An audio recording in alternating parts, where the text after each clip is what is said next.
जय श्री राम दोस्तों। कल जा रहे हैं रामेश्वरम।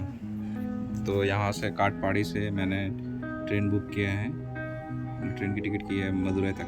और मदुरई से आगे बस से जाना है, तो बस से कैसे जाना है वो समझ में नहीं आ रहा था।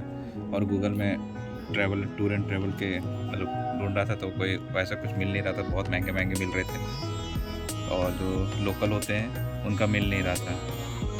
तब मैंने एक आइडिया लगाया कि उनका नंबर तो है नहीं और वो स्टेशन के पास उनके सारे ऑफिसेस हैं। तब मैंने देखिए कैसे उनके नंबर ढूंढा और कैसे मैंने बुकिंग की, अभी दिखाता हूँ। तो मैंने गूगल मैप खोला और गूगल मैप खोलने के बाद मैं गूगल मैप में सीधे पहुँच गया मदुरई स्टेशन, क्योंकि मुझे पता था कि मदुरई स्टेशन के आसपास काफ़ी सारे ट्रैवलिंग वाले हैं। तो फिर नंबर मिल नहीं रहा था, तो 1 मिनट और वो फोन आ गया। तो क्या मैं बोल रहा था कि हाँ, तो गूगल मैप मैंने खोला और गूगल मैप से सीधे मैं स्टेशन के पास पहुंच गया। तो गूगल मैप की मदद से मैं 1 मिनट किधर चला गया, ये पीछे पीछे पीछे और पीछे, इसमें मैंने ढूंढा इसे ऐसे करके गूगल मैप की मदद से। इधर दुकान इधर बहुत सारी दुकान दिख रहे हैं। ऐसा आप भी कर सकते हो, जैसे कि मैं ट्रैवल अन्नामलाई ढूंढा था इधर कहीं, ये हाँ ये, तो मैं यहाँ पहुँच गया, ये अन्नामलाई ट्रैवल्स जो वहाँ का लोकल है।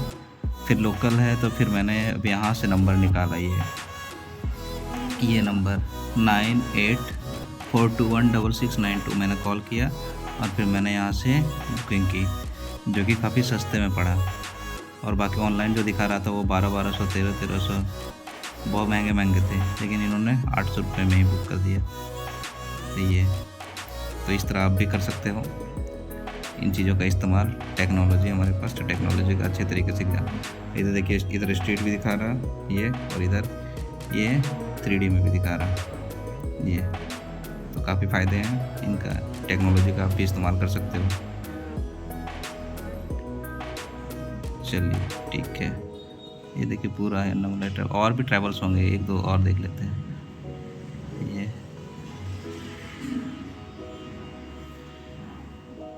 ये बाकी रेस्टोरेंट ही हैं, ये मदुरई स्टेशन के सामने। ये काटपाड़ी पहुंच गए। अब यहाँ से मदुरई जाएंगे, फिर मदुरई से रामेश्वरम। यहाँ से सफ़र हम लोग का रामेश्वरम का शुरू हो गया। ये ट्रेन आ गई, अब इसी से जाएंगे मदुरई तक। ये पहुंच गए हम लोग मदुरई। अब फिर यहाँ से अब हम लोग रामेश्वरम जाएंगे। ये मदुरई स्टेशन, पिछले बार आए थे तो पुरानी बिल्डिंग थी, अब नई बिल्डिंग बन रही है। भारत में हर जगह जितने भी स्टेशन हैं, पुराने स्टेशन हो गए हैं, उनको तोड़कर नया स्टेशन बनाया जा रहा है। जैसा कि मैं घूमता रहता हूँ और मैं हर वीडियो में दिखाता हूँ। इसमें भी देखिए, पिछली बार मैं जब मदुरई आया था तो पुरानी बिल्डिंग थी, अब ये नई बिल्डिंग बन रही है, बड़ी सी और अच्छी सी बन रही है। अब हम लोग जाएंगे जो कल गूगल मैप में ढूंढा था, अन्नामलाई ट्रैवल्स, वहाँ जाएंगे। फिर वहाँ की बस आएगी, फिर वहाँ से आगे जाएंगे। ये सामने हेरिटेज कोच, जब नैरो गेज में ये चलती थी, छोटी लाइन जिसको बोलते थे, नैरो गेज। जैसे कल देख सकते हो गूगल फोटोज में, हम गूगल में यही देख रहे थे। यहाँ से देखने के बाद फिर इधर गए थे। इधर जाने के बाद इधर काफ़ी सारे रेस्टोरेंट दिख रहे थे। और देखिए वो सामने Annamalai travels, tour and travels. Google से फ़ायदे, ये सामने देखिए, ये अन्नामलाई टूर एंड ट्रैवल्स। पहुंच गए हम लोग फाइनली यहाँ। चलिए, टेक्नोलॉजी का ही तो काम आई। टेक्नोलॉजी ऐसे हमेशा हर जगह काम आती है। ये अन्नामलाई टूर एंड ट्रैवल्स, ये अन्नामलाई टूर एंड ट्रैवल्स। ये कुछ मम्मी और पापा तो फाइनली यहाँ पहुँच गए। और ये सामने यहाँ लहराता हुआ तिरंगा, और ये सामने मदुरई स्टेशन। अब यहाँ से शुरू हो गया हमारे रामेश्वरम के सफ़र।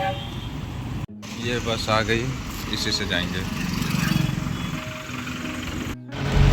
ये सामने मीनाक्षी टेम्पल का गोपुरम, अभी शायद काम चल रहा, ढका हुआ है, नीचे नहीं ढका हुआ है, स्टेशन से सामने ही है। स्टेशन से आप पैदल चलकर भी यहाँ तक आ सकते हो। तो ये सामने जो दिख रहा हो मीनाक्षी टेम्पल का गोपुरम, मतलब एंट्रेंस है। ये होगा मेरे ख्याल से नॉर्थ साइड का, क्योंकि ईस्ट वेस्ट नॉर्थ साउथ दोनों तरफ, मतलब चारों तरफ इसके एंट्रेंस बनाए गए। ये वेस्ट है, वेस्ट टावर है। ये वेस्ट टावर यहाँ से सामने से, पिछली बार हम लोग यहीं रुके थे, इसी के सामने ही।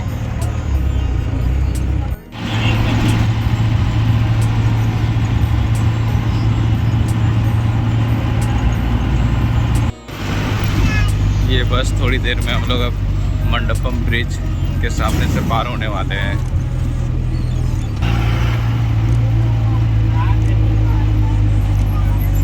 ये नया पुल लगभग बन के तैयार है, अब काम शुरू नहीं हुआ है।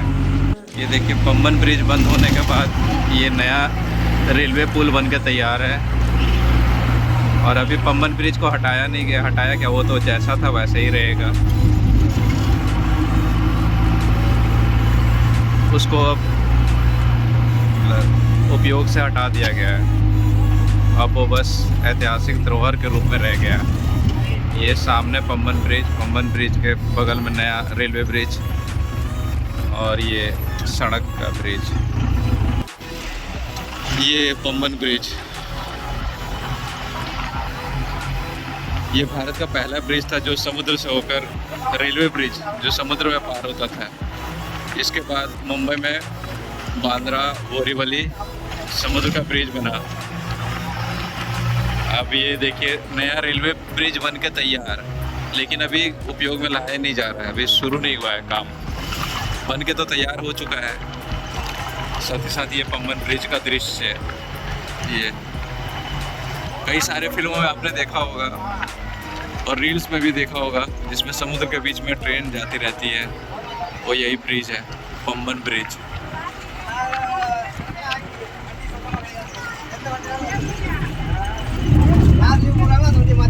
हेलो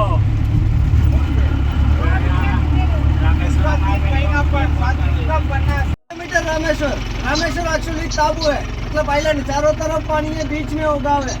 वहाँ आने जाने का दो साल का पहले तक दो रास्ता है। एक रास्ता गाड़ी में आने जाने का और एक रास्ता ट्रेन में आने जाने का। ट्रेन का रास्ता खराब हो गए, इसलिए बाजू में नया रेलवे लाइन बन रहेगी। अभी 90% काम कंप्लीट होगा, थोड़ा सा बाकी है, और 1-1.5 महीना में वो ट्रेन चालू होगा उसके। अभी सिर्फ एक ही रास्ता है।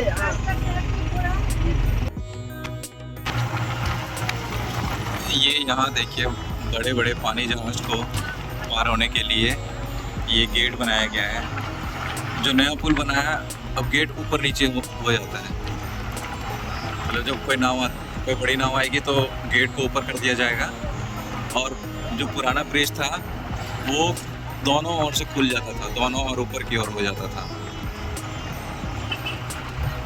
अब स्लाइडिंग ऊपर वाला सिस्टम कर दिएगा, पहले गेट की तरह ऊपर की ओर खुल जाता था। ये देखिए यहाँ से बड़े बड़े पानी के जहाज को पार होने के लिए जगह यहाँ पे। ये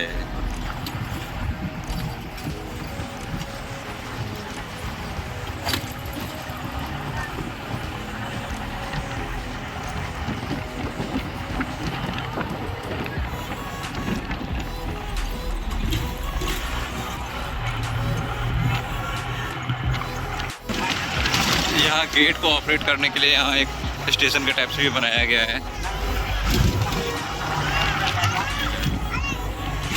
ये APJ अब्दुल कलाम मेमोरियल है। ये पार हो गया।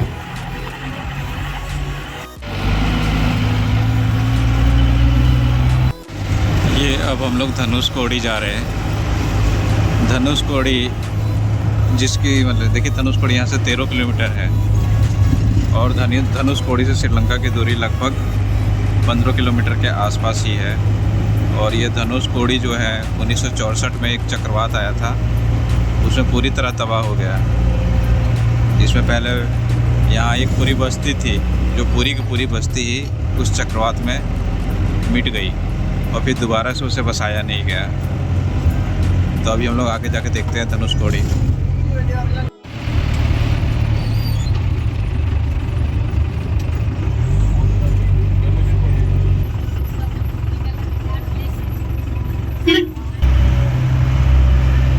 ये साइक्लोन जब आया था तो बचे कुछ अवशेष।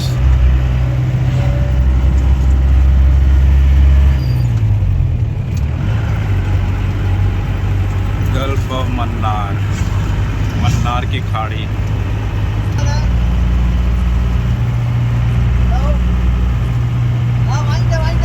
ईश्वर को पूजा किया, इसलिए राम ईश्वर रामेश्वर नाम आया। ये गांव को धनुषकोडी क्यों नाम आया ना? धनुष आपको पता है, बाण मारने के लिए यूज करने की चीज है। कोडी मतलब लास्ट, आखिरी, ऐसा मीनिंग है। राम जी सबसे लास्ट में यहाँ पर धनुष प्रयोग किया, इसलिए ये गांव का नाम धनुषकोडी ऐसा रखा है। युद्ध लंका में खत्म हो गया जी, तो राम जी आया कि वो धनुष प्रयोग करने के लिए जरूरी नहीं है, फिर यहाँ पर क्यों यूज किया? ऐसे लंका कैसे जाएगा जी? वो पत्थर में पुल बना के लंका जाया, सारा तैरने वाला पत्थर था, फिर अभी भी तैरना चाहिए ना, फिर क्यों अभी पानी का नीचे गया? वो पुल का काम खत्म होने के बाद सबसे लास्ट बाण यहाँ से मार के वो पुल तोड़ दिया, इसलिए वो पुल पानी का नीचे डूब गया था। ये गांव का नाम भी धनुषकोडी ऐसा है। 1964 दिसंबर 23 तारीख 23 रात 1:30 बजे बड़ा तूफान आया। इसी तूफान में ये गांव खत्म हो गया। 1964 का पहले यही बड़ा गांव है। रामेश्वरम इतना डेवलप नहीं था, ये गांव खत्म होने के बाद से रामेश्वरम डेवलप हुआ। पहले यहाँ पर police station, railway station, school, hospital, कम से कम 5,000-6,000 पीपल रहता है, सब एक ही रात में खत्म हो गया। यहाँ पर दो समुद्र है सर, आपको राइट हैंड साइड में हिंदू महासागर है, इंडियन ओशन, और इस तरफ बे ऑफ बंगाल है, बंगाल का गड़ी है। यहाँ से 5 किलोमीटर आगे जाना तो इंडिया का सबसे लास्ट पॉइंट है। ये दोनों समुद्र का संगम वहाँ पर मिलती है। आप लोग यहाँ पर उतरना तो समुद्र के पास जाने के लिए रास्ता नहीं है, आपको मजा नहीं आएगा। धनुषकोडी मतलब हिस्टोरिकल प्लेस है सर। यहाँ पर सामने 3 पिलर दिख रहे हैं ना, वो पुरानी रेलवे स्टेशन है जी, और राइट साइड देखना तो ये धनुषकोडी का नज़ारा, और इधर ये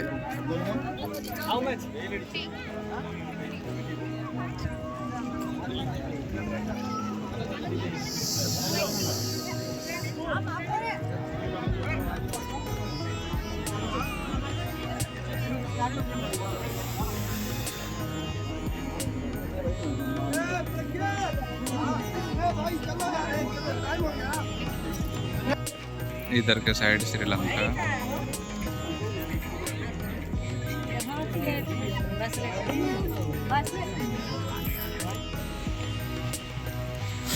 ये इधर कुछ लोग पानी में आनंद लेते हुए, ये देखिए आंटी को लहरों के साथ आनंद ले रही बिल्कुल बच्चों की तरह। और इधर ये सभी नहा रहे। और ये पूरा धनुषकोडी, जो कि यहाँ से श्रीलंका लगभग वही 15 किलोमीटर के आसपास ही दूर है। पुष्पा की शूटिंग इधर ही तो नहीं हुई थी कहीं लास्ट में जब चंदन की लकड़ी लेकर वो जाता है श्रीलंका।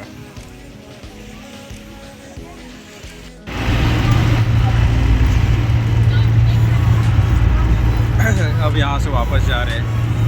एक देखिए, एक बिल्कुल शांत और एक पूरी लहराती हुई किनारे से टकरा रही तो उड़ रही।